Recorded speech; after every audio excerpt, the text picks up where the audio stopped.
विभिन्न स्थानबाट उपस्थित रहनुभएका सम्पूर्ण शाखा प्रमुखहरू, शाखा उपप्रमुखहरू, केन्द्रीय लिडरहरू, शाखा लिडरहरू, म्युजिसियन सर हजुरहरू, यात्रा प्रसाद सर हजुरहरू लगायत विभिन्न स्थानबाट परमात्मा पिताजीको यसै पवित्र महिमामा उपस्थित रहनुभएका यहाँहरू सबैलाई म एकै मुष्टमा शिर झुकाएर नमस्कार गर्न चाहन्छु। धन्यवाद गर्छु पिता, यीशु मसीहको नाममा। हे पिता, कुन शब्दले बयान गरौँ हजुरको महान महिमालाई, हजुरको महान सामर्थ्यलाई कुन शब्दले बयान गरौँ परमात्मा। जो गवाई परमेश्वरको सबै गवाई सुनेका थियौँ, तर यो अचम्म लाग्दो गवाई हो नि होइन। यो अचम्म लाग्दो गवाई परमेश्वरले पस्किनु भएको। जब बच्चा एड्रप गरेर मतलब बच्चा ल्याउनु भयो, तब बच्चा भएको 12 वर्षपछि होइन, छातीमा दूध पलाइदिनु भयो कसले? परमेश्वरले। त्यो बच्चाको लागि के चाहिन्छ कसले बुझ्नु भयो त? परमेश्वरले। जसरी एउटा पेटमा बच्चा छ, त्यो पेटमा बच्चा हुँदा बच्चा जन्मिने क्रममा त्यो आमाको छातीमा दूध कसले, त्यो बच्चाले राखेको त नै, कसले बनाउनु भयो त? परमेश्वरले। यो बच्चालाई चाहिन्छ, उसको आवश्यकता कसले बुझ्नु भयो त? परमेश्वरले। त्यस्तै गरी त्यो त नर्मल थियो, पेटमा भएको बच्चा जन्मिँदै गर्दा डेलिभरीको टाइममा हुन्छ थियो, साधारण कुरा थियो। तर 12 वर्षपछि जब बच्चा ल्याउनु भयो, हुन्थ्यो भने पहिले हुन्थ्यो होला, बच्चा ल्याएपछि चाहिँ छाती गाडेर सरर दूध आउनु भनेको यहाँको गवाई हो त हजुर। परमेश्वरमा अब पनि मसँग केही छ र? अब पनि हामीले चिन्ता गर्ने हो र? अब पनि आफ्नो सोच लगाउने हो र? अब पनि सानोतिनो समस्यालाई देखेर मन कमजोर गर्ने हो र? यो त केही होइन पिता, तपाईँ महान हुनुहुन्छ, तपाईँ सामर्थ्य हुनुहुन्छ, तपाईँ शक्तिशाली हुनुहुन्छ। हजुरको महान महिमा, महान योग्यता प्रकट भइसके पिता, धन्यवाद गर्छु। यीशु मसीहको नाममा भन्दैछु, भइसकेको कार्य परमेश्वरले गरिसक्नु। परमेश्वर महान हुनुहुन्छ। त्यसैले हाम्रा दुःख लिनुभयो, आफूसँग भएका हरेक सुखहरू, खुसीहरू, आनन्दहरू परमेश्वरले हाम्रो लागि प्रकट गरेर देखाउनु भयो। त परमात्माको योजना 8-9 दिनको दुबईको बसाइ पश्चात आज हजुरहरूसँग प्रत्यक्ष भेटघाट हुन पाएको छ। जहाँ गए पनि जे गरे पनि आखिरी याद हजुरहरूकै आउँछ।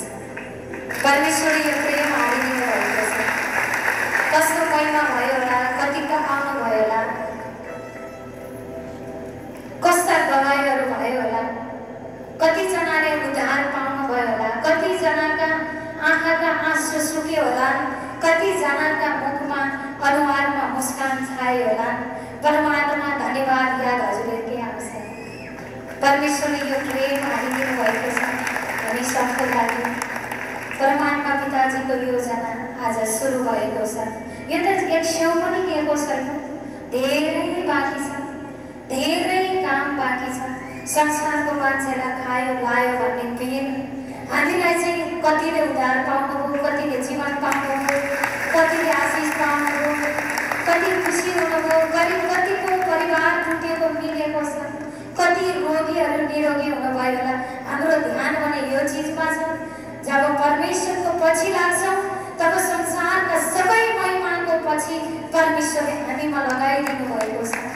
परमेश्वरको पछि लाग्नु, परमेश्वरको आशीर्वादको पछि लाग्नु, परमेश्वरको सामर्थ्यको पछि लाग्नु, अरू सबै आशिष परमेश्वरले हामीलाई आशिष उन्नतिले भनेको छ। एक पढ्न म तेरो साथमा आउँदैछु, एकछिन पढ्न भन्ने योग्य परमेश्वरले बनाइसक्नु भएको छ। परमेश्वरलाई पछ्याउनु आशिषले तपाईँलाई पछ्याएको छ, उन्नतिले तपाईँलाई पछ्याएको छ। आनन्दले त महिनापछि आएको छ। परमात्मा सबभन्दा गर्व लाग्ने कुरा होइन कि एउटा खाडी मुलुकमा, दुबई जस्तो राष्ट्रमा, एउटा मुस्लिम कन्ट्रीमा होइन, नेपालमा त त्यहाँ केही फरक पाएनौँ हामीले। यति माया गर्नुभयो, हात हातै राख्नुभयो, काख काखै राख्नुभयो होइन, आफ्नो छुट्टी मिलाएर बिदा गरेर पनि हात हातै राखेर एकदमै सेवा गर्नुभयो हाम्रो प्रणेश बाबु अनि हाम्रो माया म्याम, सुनिता म्याम लगायत हाम्रो राम सर लगायत सम्पूर्ण टिमलाई पनि म यहीँबाट पनि एकदमै हार्दिक आभार व्यक्त गर्न चाहन्छु। अनि नसोचेको कुरा परमेश्वरले भन्नुभएको छ नि, बच्चा तिमीहरू जुन देशमा जान्छौ, जुन ठाउँमा जान्छौ, तिमीहरूलाई सबैभन्दा मैले टप राखेको छु भन्नुभएको छ। त्यो वचनलाई मैले खुब प्र्याक्टिकल गर्न पाएँ। सर हजुरले अघि गवाई बताउनु भयो होइन, जहाँ गयो त्यहाँ पुग्छ परमेश्वरले त्यो महिमित आशीर्वाद दिनुभएको। आज विदेशमा भएर दुधे बालकलाई, दुधे बच्चालाई ढाडमा थमथमाएर म छिट्टै आउँछु है भनेर थमथमाएर हिँडेका आमाहरू हुनुहुन्छ, बुवाहरू हुनुहुन्छ। आफ्नो देशमा रोजगार नभएर विदेशी मुलुकमा पलायन हुनुभएको छ। त आज उहाँहरूको लागि पनि परमेश्वर एउटा आधार बनेर एकदमै उच्च गरेर महिमालाई दिनुभयो। परमेश्वरले बनाउनु भयो यति उत्साहित, सबैजना उत्साहित। अझ धेरै समय सबैसँग व्यतीत गर्नु पाइएन। हाम्रो नेपालमा जस्तो प्रेम नै, ठुलो भिड एकै ठाउँमा बस्न नपाउनु, थोरै थोरैजनालाई भेटघाट गर्दै जाँदा जति नै भेटघाट गर्नुभयो त्यति नै गवाई, परमेश्वरले गवाई प्रकट गर्नुभयो। जब आउन लागे म्याम, जब वचन खाएँ, जब भेटेँ यसरी, तब यो काम बनेको थिएन, परमेश्वरको द्वारा काम बनिहाल्यो। भिसा प्रक्रिया काम बनेको थिएन, भिसामा एकदम अप्ठ्यारो थियो, बाधा रुकावट थियो। परमेश्वरले हजुरहरूको मुखबाट भइसक्यो बोल्नुभयो, त्यो वचनलाई टपक्क टिपे भइसक्यो। आज परमेश्वर पिताले भिसा पनि सजिलैसँग थपिदिनु भयो। परिवार मिलेको थिएन, मेलमिलाप गराइदिनु भयो। परिवारसँग राम्रो सम्बन्ध थिएन, आज राम्रो सम्बन्ध बनाइदिनु भयो। आर्थिकमा पनि भनेको जस्तो उपलब्धि थिएन, परमेश्वरको वचन आयो, सबै क्षेत्रमा टप परमेश्वरले राख्नुभयो। परमेश्वरमा सम्भव छ, परमेश्वर त साथमै हुनुहुन्छ। त्यसैले आज परमात्माले संसारमा कसैले गर्न नसकेको काम डाइरेक्ट परमपिता परमेश्वरले कार्य प्रकट गरेर देखाउनु भएको देख्दाखेरि परमात्मा यहाँभन्दा ठुलो हेलिकप्टर भन्दा पनि, हामी त रकेटमा भन्दा पनि अझै तेज बढेको जस्तो मलाई महसुस हुन्छ परमेश्वरद्वारा। परमेश्वरले बढाउनुहुन्छ त कसैले रिस गरेर के गर्नु, प्र्याक्टिकल गर्छौँ हामी। म बिउ रोप्छु परमेश्वरमा, मन खोलेर बिउ रोप्छु। त्यसैले पिताले अरू उच्च आर्थिक स्रोतलाई पनि आफैले बढाइदिएको हुन्छ कि आजको दिनसम्म हजुरहरूलाई तैँले यति दिनै पर्छ कसैले भनेको छ र, दिनुहोस् भनेर हात कहिले पसारेको छ र?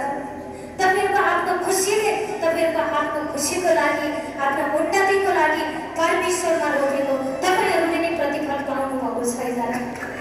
अरूले जलेर हुन्छ र, अरूले रिस गरेर हुन्छ र, जति जल्नुहुन्छ अरू खरानी बनाइदिनु पिता, अरू टप बनाइदिनु पिता, अरू आशीर्वाद दिनु पिता, अरू उन्नति दिनु पिता, भइसक्यो।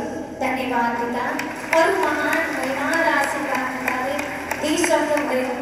सबसे बढी त शारीरिक क्षेत्रमा त परमेश्वर धन्यवाद, सबसे बढी आत्मिकतामा वृद्धि गराइदिनु। जब आत्मामा गर्छौँ तब सबै क्षेत्रमा वृद्धि विकास परमेश्वरले गरिसक्नुभयो। जब विश्वासमा गर्छौँ, मलाई यस्तो उत्साहित भएँ हाम्रो ऋतु मगराती म्याम हजुरको गवाईबाट। म्याम, मेरो विवाह विदेशमै जस्तै इन्डियामा भएको, मसँग केही थिएन, परिवारसँग पनि खासै नजिक थिएन, घर जग्गा जमिनको नाम निशानै थिएन, खासै केही सम्पत्तिको नाममा केही पनि थिएन। जब परमेश्वरमा म रोप्न लागेँ तब परमेश्वरले मलाई दिन लाग्नुभयो। दिँदै दिँदै जाँदा जम्मा 4 वर्षको अन्तरालमा जग्गा पनि किने, आज घर पनि बनाउने योग्य परमेश्वरले बनाउनु भयो। परमेश्वरले मलाई बढाउनु भयो। यो बिउको प्र्याक्टिकल मैले गरेँ, डाइरेक्ट उहाँले रोप्नुहुन्छ मलाई पनि उहाँले जब बिउ रोप्नुहुन्छ, परमेश्वरमा उहाँ बढ्नुहुन्छ, उहाँलाई परमेश्वरले अरू बढाएर आज घर थिएन, जग्गा थिएन, जमिन थिएन। नेपालमै आज घर, जग्गा, जमिन हुने योग्य जम्मा 4 वर्षको अवधिमा कसले गराउनु भयो त? परमेश्वरले काम। पहिला पनि त काम थियो, पहिला पनि त अन्य चिजहरू थियो, तर पहिला दरिद्रको सम्पत्ति थियो। त आज परमेश्वरमा झुकेपछि, परमेश्वरमा रोपेपछि परमेश्वरले आशिषको सम्पत्ति बनाइदिनु भयो। तब के कुरामा कमी छ? स्वयं परमेश्वरले के गर्नुभयो? बढाइदिनु। त्यसैले मेरो स्रोत यो, मेरो स्रोत हो नमान्नु, परमेश्वरलाई स्रोत बनाऊ। गरिबीमा रोप्नु, धनीमा पनि रोप्ने योग्य परमेश्वरले बनाइसक्नुभयो। जब हुन्छ अनि बोल्छुलाई तपाईँ कङ्गाल हुन्छ। कतिले भन्नुहुन्छ म गरिब छु, म ऋणमा छु। ऋणमा, गरिबमा रोप्न सुरु गर्नु, परमेश्वरले तपाईँलाई दिन सुरु गरिसक्नुभयो। तपाईँलाई धनी परमेश्वरले बनाइसक्नुभयो। यो हजुरको उन्नतिको लागि परमपिता परमेश्वरले प्रदान गर्नुभएको छ, प्रकट गर्नुभएको छ भन्दै समय त एकदमै कम छ। परमेश्वर पिताको योजना अझै पनि हजुरहरूसँग यसरी भलाकुसारी गर्न पाउँदा एकदमै छातीले चौडा भएको छ। परमेश्वर धन्यवाद।